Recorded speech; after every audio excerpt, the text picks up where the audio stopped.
as long as it's that, and as long as some of the expressions in the tapes are expressions which are delusions of grandeur, that's fine. Okay. As I said, if there is evidence of taking the line, then you're out of line as a journalist. The second critical question, Manu Joseph, is whether you deem them to have behaved as couriers and go-betweens, or whether you say they were lobbyists. Is the carrying of messages, asking the Congress to make an individual a minister, or asking for a particular portfolio for that individual, an appropriate message for a journalist to convey? Yeah, but the issue is more serious than that. To answer your question, no, it's not appropriate. It was highly inappropriate what they were doing, but the issue is much more serious than that. Now, we have a situation where Barkha Dutt is talking to a very powerful corporate PR person who's representing two giants, two companies that are interested in the telecom business, and she is very keen on one person becoming the telecom minister. Now, Barkha Dutt is talking to a person and she's aware of the situation. And in my opinion, that is probably the biggest story of the decade. She didn't report that story. So that, I think, is very serious. Let me put that to you, Sanjaya Baru. You've just heard Manu Joseph explain that in the course of her conversations, and this applies to Vir just as much as it applies to Barkha, both of them found out that the DMK was using a professional lobbyist who was at the same time also working for Mukesh Ambani and Ratan Tata to lobby or influence the Congress party. In itself, that revelation should have been a story, Manu Joseph says, for Vir and Barkha to report. They didn't report it.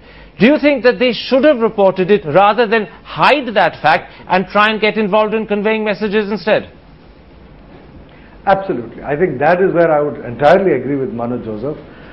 This is, this is a developing political story. In those 24 hours, cabinet formation and the entire battle for portfolios. For a political journalist, this is front page story. And there I entirely agree that it's not the job of journalists to be deciding who should get what portfolio, and this is not on. Alright, Enram, let's come to some of the specifics about Vir first and then Barkha later, which have been revealed in these conversations. Vir seems to have offered to do a scripted interview of Mukesh Ambani.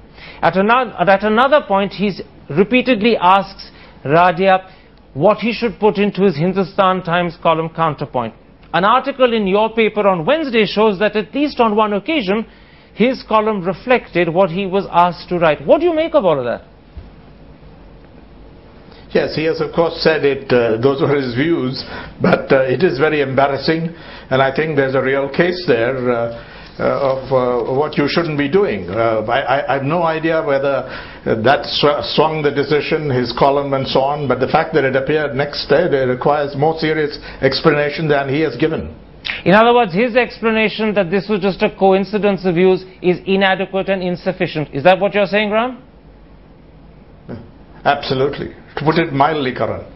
Dilip Cherian, let's now come to some of the specifics about Barkha Dutt. I want to quote to you one of the things she says on the tape. What should I tell them, she asks. Tell me, what should I tell them? And then at a later point she says, I'll talk to Azad. I'll talk to Azad right after I get out of RCR. Many people have interpreted that to mean that she was A, asking for instructions, and then B, willing to convey the message she was given. Is that how you interpret it? Not at all. In fact, this is the one area where I know, and having investigated a little bit and having a little bit more information, I know that she actually did not speak to Azad at all on this. That's one. So she misled Nira when she said she would? She led Nira Radia on, which is appropriate journalistic behavior in my case. As I see it, she wanted to get more information out of Nira about who else she was wanting to get to try and influence the decision, which, as both Manu and Sanjay are saying, is a story she could have reported. Okay, so when I think she's done well in stringing Nira on to get more information on what's happening. So just to clarify, when you say she led Nira on, you're actually accepting that she deliberately misled Nira into believing that she would talk to Azad but didn't. Which is what you do with a source, because you have to play the source along to make sure that you get extract the maximum mileage out of that source. Except that in this instance, some people may think that she was lying. Is lying also an acceptable way of stringing a source along? You know, I think that she could well have wanted to at least make an effort to try, but the fact is, did it happen? No, it did not happen. All right. Manu Joseph, finally, in agreeing to act as go-betweens or lobbyists,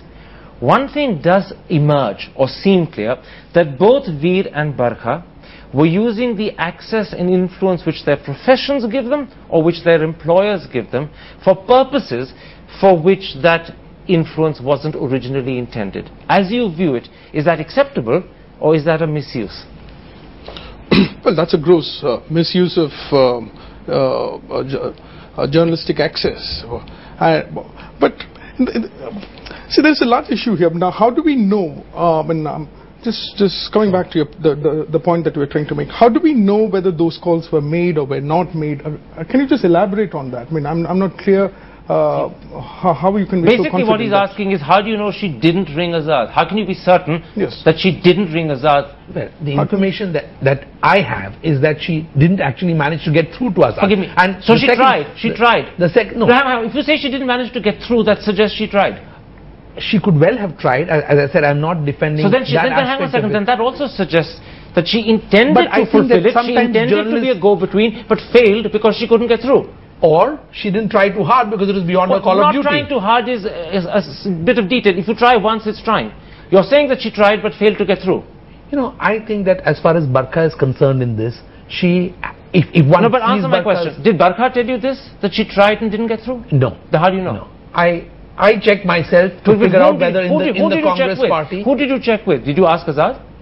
No, I have checked whether a call actually happened and whether. But how can you check? Did you have access to the telephone records? Forgive me, I don't mean to be rude, but I'm just trying to clarify. No, Karan, in every business, especially in the journalism business which I have been, you tend to know how to check these things out without necessarily having to reveal who you spoke to. All right, for the purposes of this discussion, I'll take your word for it, but I think I will note that you have raised a question of doubt that remains lingering in the air.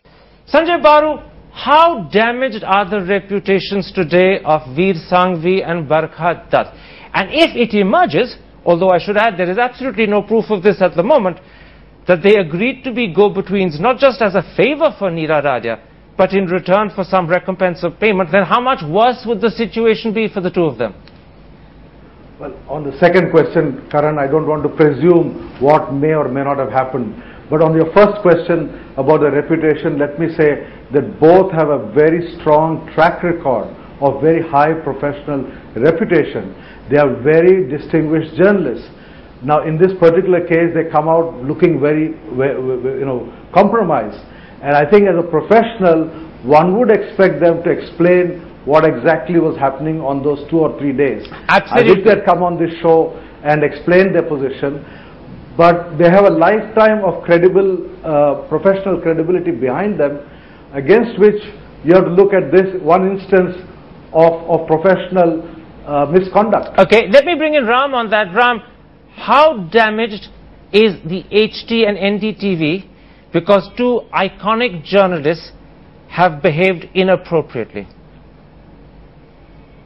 Yes, I'm very disappointed with this, and particularly the response point that Sanjay made, that they've not come out with any kind of credible explanation. I don't buy this thing about stringing your source along, news gathering and so on. Nor is there anything to show that there was any corrupt transaction. No, it's just that it was bad judgment, it was bad practice, and one thing I know, Karan, this wouldn't be tolerated in the BBC or the New York Times or the Financial Times. Okay, your career would be over once that happens. I'll take that as a hint, even though you haven't said it up front, that if it wouldn't be tolerated by the BBC or the Financial Times, and I presume you include the Hindu, although you haven't named it, you're also suggesting it shouldn't be tolerated by the Hindustan Times and NDTV. We're going to take a break at that point and come back and look at other aspects of the Nira Radia tapes. Are there some people to whom, in fact, an injustice has been done, and today are they owed an apology? That's in a moment's time. See you after the break.